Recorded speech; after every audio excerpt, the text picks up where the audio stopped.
नमस्कार। मैं हूं मोहित कमल श्रीमाली। आप सभी का तहे दिल से स्वागत करता हूं आपके अपने चैनल में। आज हम बात करने वाले हैं शरद पूर्णिमा की। शरद पूर्णिमा के दिन आपको क्या करना चाहिए, राशि अनुसार आप क्या उपाय कर सकते हैं। यहां पे ध्यान देने की बात यह है कि यहां इस एपिसोड में मैं आपको मंत्र भी बताऊंगा और मंत्र का उच्चारण कैसे करना है यह भी बताऊंगा। इस चीज के लिए आप पहले ही तैयार हो जाएं, स्क्रीनशॉट ले लीजिएगा, ताकि आज के दिन यानी कि शरद पूर्णिमा के दिन आप इस मंत्र का उच्चारण जरूर करें। तो पौराणिक मान्यताओं के अनुसार देखा जाता है कि मां लक्ष्मी का आज के दिन जन्म हुआ। तो शरद पूर्णिमा को मां लक्ष्मी के जन्मदिन पर आप क्या करेंगे, आपको क्या खास करना चाहिए, कैसे पूजा करनी चाहिए। अश्विन मास के शुक्ल पक्ष की पूर्णिमा को शरद पूर्णिमा के रूप में मनाया जाता है और शरद पूर्णिमा को कोजोगार पूर्णिमा व्रत और रास पूर्णिमा भी कहा जाता है। आज के दिन श्री सूक्त, लक्ष्मी स्तोत्र का पाठ और हवन करना सबसे ज्यादा शुभ माना गया है और इसी के साथ इस विधि से कोजागर व्रत करने से माता लक्ष्मी बहुत खुश होती हैं, यानी आपके ऊपर धन धान्य मान प्रतिष्ठा और वैभव और विलास की आशीर्वाद देती हैं। शरद पूर्णिमा को उत्तम तिथि मानते हैं और कहते हैं यह दिन इतना शुभ है, इतना पॉजिटिव है कि छोटे से उपाय भी बड़ी बड़ी प्रॉब्लम्स का सॉल्यूशन बन जाते हैं। पौराणिक मान्यताओं के मुताबिक इस दिन मां लक्ष्मी का जन्म हुआ था और इसलिए धन प्राप्ति के लिए यानी कि माता लक्ष्मी को यहां पे माना जाता है धन धान्य देने वाली, धन धान्य का आशीर्वाद देने वाली। धन प्राप्ति के लिए भी यह तिथि सबसे उत्तम मानी जाती है। तो सबसे पहले शरद पूर्णिमा की व्रत कथा क्या है। कथा के अनुसार एक साहूकार की दो बेटियां थी और दोनों पूर्णिमा का व्रत रखती थी। बड़ी बेटी ने विधि पूर्वक व्रत को पूर्ण किया और छोटी ने व्रत को अधूरा ही छोड़ दिया। फलस्वरूप छोटी लड़की के बच्चे जन्म लेते ही मर जाते थे। एक बार बड़ी लड़की के पुण्य स्पर्श से उसका बालक जीवित हो गया और उसी दिन से यह व्रत विधि पूर्वक पूर्ण रूप से मनाया जाने लगा। इस दिन माता महालक्ष्मी जी की पूजा की जाती है। माना जाता है कि इस दिन विधि पूर्वक व्रत करने से सभी मनोकामनाएं पूर्ण होती हैं।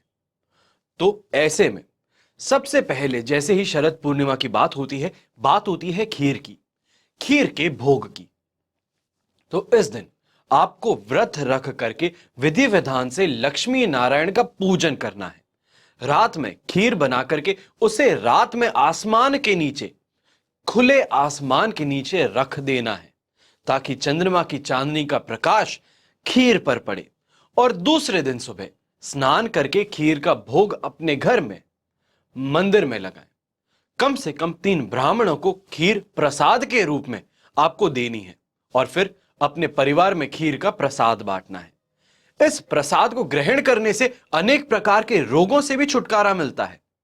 यहां कहा जाता है कि विज्ञान के अनुसार शरद पूर्णिमा की रात को चंद्रमा हमारी धरती के बहुत करीब होता है और इसलिए चंद्रमा के प्रकाश में मौजूद रासायनिक यानी कि केमिकल एलिमेंट्स जो होते हैं वो सीधे सीधे धरती पर गिरते हैं। खाने पीने की चीजें खुले आसमान के नीचे रखने से चंद्रमा की किरणें सीधे उन पर पड़ती हैं, जिससे विशेष पोषक तत्व खाद्य पदार्थ यानी कि आपके खाने की चीजों में मिल जाते हैं, जो हमारी सेहत के लिए बहुत बहुत ज्यादा बेनिफिशियल हैं, अच्छे हैं।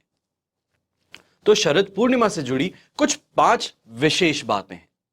शरद पूर्णिमा को लेकर श्रीमद् भगवद गीता में लिखा गया है कि इस पूर्णिमा की रात भगवान कृष्ण ने ऐसी बांसुरी बजाई थी कि सारी गोपियां उनकी ओर खींची चली आई। शरद पूर्णिमा के इस रात को महारास और रास पूर्णिमा के नाम से भी जाना जाता है। दूसरी बात, शरद पूर्णिमा को लेकर एक और मान्यता है कि रात के समय में धन की देवी मां लक्ष्मी ने आकाश में विचरण करते हुए कहा था कि को जागृति, संस्कृत में जो जागृत का अर्थ है कौन जगा हुआ है। ऐसा माना जाता है कि जो भी शरद पूर्णिमा की रात को जगा रहता है, माता लक्ष्मी की कृपा उस पर जरूर बरसती है और इसलिए शरद पूर्णिमा को कोजागार पूर्णिमा भी कहा जाता है। तीसरी बात, कहा जाता है कि इस दिन माता लक्ष्मी का जन्म हुआ था और इसलिए शरद पूर्णिमा के दिन भारत के बहुत से हिस्सों में मां लक्ष्मी की पूजा और अर्चना की जाती है, मंत्र जाप किए जाते हैं। शरद पूर्णिमा की रात्रि में श्री सूक्त और लक्ष्मी सूक्त के साथ विष्णु सहस्त्र नाम का भी पाठ किया जाता है और इससे लक्ष्मी जी की विशेष कृपा प्राप्त होती है। मां लक्ष्मी को मनाने का मंत्र अब आपको यह बता रहा हूं, जो कि साधारण रूप में देखा जाए तो लक्ष्मी मंत्र है। इसको जब भी आप चाहें आप उच्चारण आराम से कर सकते हैं, बस ध्यान मुद्रा में आकर के फिर इस मंत्र को आपको जाप करना चाहिए। सबसे पहला मंत्र है ओम श्रीम ह्रीम श्रीम कमले कमलालये प्रसीद प्रसीद श्रीम ह्रीम श्रीम महालक्ष्मये नमः।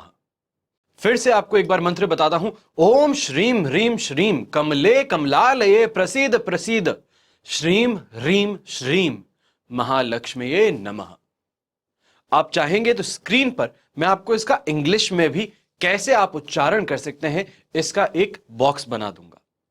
दूसरा मंत्र आता है कुबेर महाराज की कृपा प्राप्त करने के लिए। ओम यक्षाय कुबेराय वे श्रवणाय धन धान्य दीपतये धन धान्य समृद्धि में देही दापे स्वाहा। शरद पूर्णिमा के दिन कुंवारी लड़कियां भी मनपसंद जीवन साथी के लिए व्रत रखती हैं। खास करके ओडिशा में अगर आप देखेंगे तो शरद पूर्णिमा को कुमार पूर्णिमा कहते हैं और इस दिन कुंवारी लड़कियां जो है वो भगवान कार्तिकेय की पूजा करती हैं और शाम को चांद निकलने के बाद में व्रत खोलती हैं।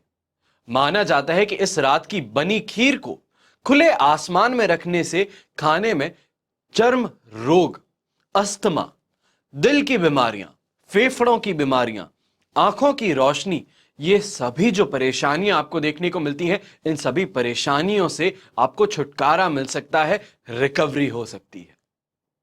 अब यहां पे बात आती है कि आपने मंत्र जाप भी कर लिया, आपको शरद पूर्णिमा के बारे में जानकारी भी मिल गई, क्यों आपको शरद पूर्णिमा का व्रत करना चाहिए यह भी आपको मालूम चल गया। पर अब बात आती है आपके राशि की, क्योंकि राशि अनुसार जब कोई काम किया जाए तो उसका फल अपने आप ही बढ़ जाता है।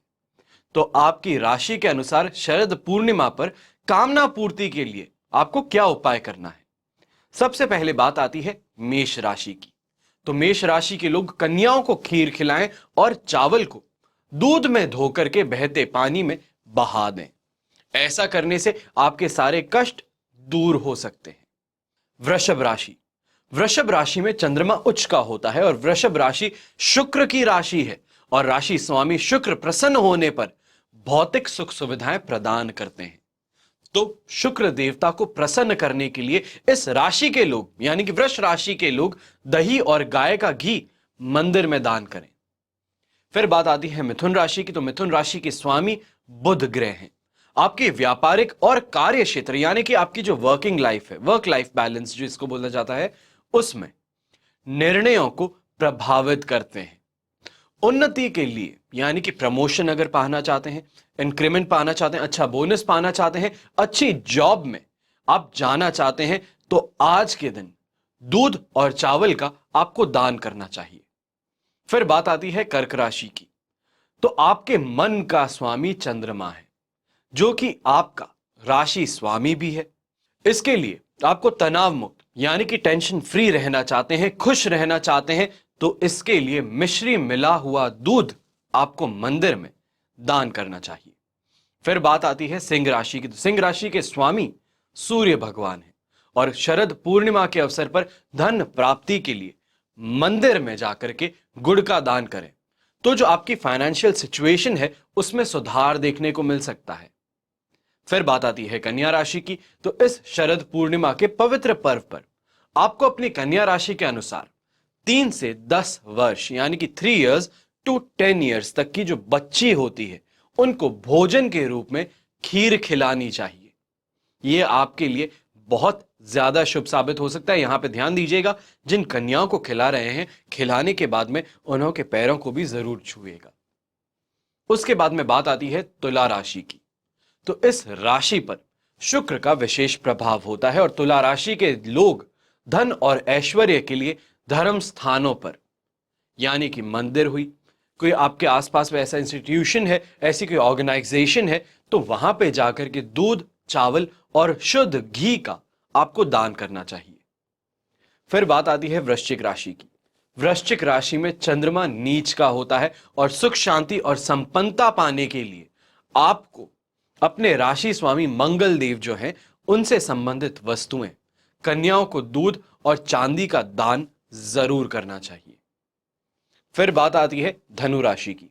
धनु राशि के स्वामी गुरु ग्रह हैं और इस समय गुरु स्व राशि में है और चंद्रमा के साथ स्थित होकर के गजकेसरी योग का निर्माण कर रहे हैं। इसलिए धनु राशि वालों को पीले कपड़े में चने की दाल को लपेट करके मंदिर में दान कर देना चाहिए। फिर बात आती है मकर राशि की। तो मकर राशि का स्वामी शनि है और गुरु की 11वीं दृष्टि आपकी राशि पर है, जो कि शुभ मानी जाती है। लेकिन आपको शनि की 7.5 भी चल रही है। इसके कारण आप बहते पानी में चावल बहा दीजिए, काले तिल बहा दीजिए। इस उपाय से आपकी मनोकामनाएं पूर्ण हो सकती है और कहीं ना कहीं पे यह भी जरूर बोला जाएगा कि शनि से संबंधित जो समस्याएं हैं उसमें भी कुछ कमी आपको देखने को मिलेगी, कुछ शांति मिलेगी। फिर बात आती है कुंभ राशि की। तो कुंभ राशि के लोगों का राशि स्वामी शनि है। आपको शनि की 7.5 भी चल रही है, तो शरद पूर्णिमा पर शनि के उपाय करें तो आपको विशेष लाभ मिल सकता है। आप दृष्टिहीनों को, यानी कि जिनकी आंखें नहीं होती, अंधे होते हैं, उनको भोजन करवाएं। काला कंबल, उड़द की दाल के बड़े दान करें और भीगे हुए देसी चने मछलियों को डालें। फिर बात आती है मीन राशि की। तो शरद पूर्णिमा के अवसर पर आपकी मीन राशि में पूर्ण चंद्रोदय हो रहा है, तो इसलिए आप सुख, ऐश्वर्य और धन की प्राप्ति के लिए ब्राह्मणों को भोजन करवाएं। यहां पे इस बात का ध्यान रखना है कि कम से कम 3 ब्राह्मण जरूर हों। इसी के साथ में सफेद वस्तु या चांदी का आप दान भी करें। ये सभी राशि अनुसार उपाय आपको बताने का यहां पे इतना सा उद्देश्य है कि शरद पूर्णिमा के दिन आप सभी जो भी परेशानियों से लड़ रहे हैं, आपकी समस्याओं से घिरे हुए हैं, परेशान हो रहे हैं, उस परेशानी से आपको छुटकारा मिले। सनातन धर्म में एक बात का ध्यान रखना चाहिए कि हर विशेष पर्व पर आपको उपाय जरूर करने चाहिए। जैसे कि बीमार इंसान सिर्फ एक गोली खाने से सही नहीं होता है, वैसे ही उपाय जब किए जाते हैं, सिर्फ एक उपाय करने से जिंदगी नहीं संवर सकती, सिर्फ एक मंत्र जाप करने से परेशानियां हट नहीं सकती। हमेशा ध्यान दीजिएगा कि जैसे सीरियसली आप मेडिकल साइंस को लेते हैं, उसी तरीके से एस्ट्रोलॉजिकल साइंस को, यानी कि आपके सनातन धर्म में जो की हुई बातें हैं, उनको भी सीरियसली लेना शुरू करें। क्योंकि लोगों की बात यह आ जाती है, कई ऐसे भी लोग हैं जो कमेंट करते हैं आप सिर्फ अंधविश्वास फैला रहे हैं, राशि अनुसार उपाय करने से क्या होगा।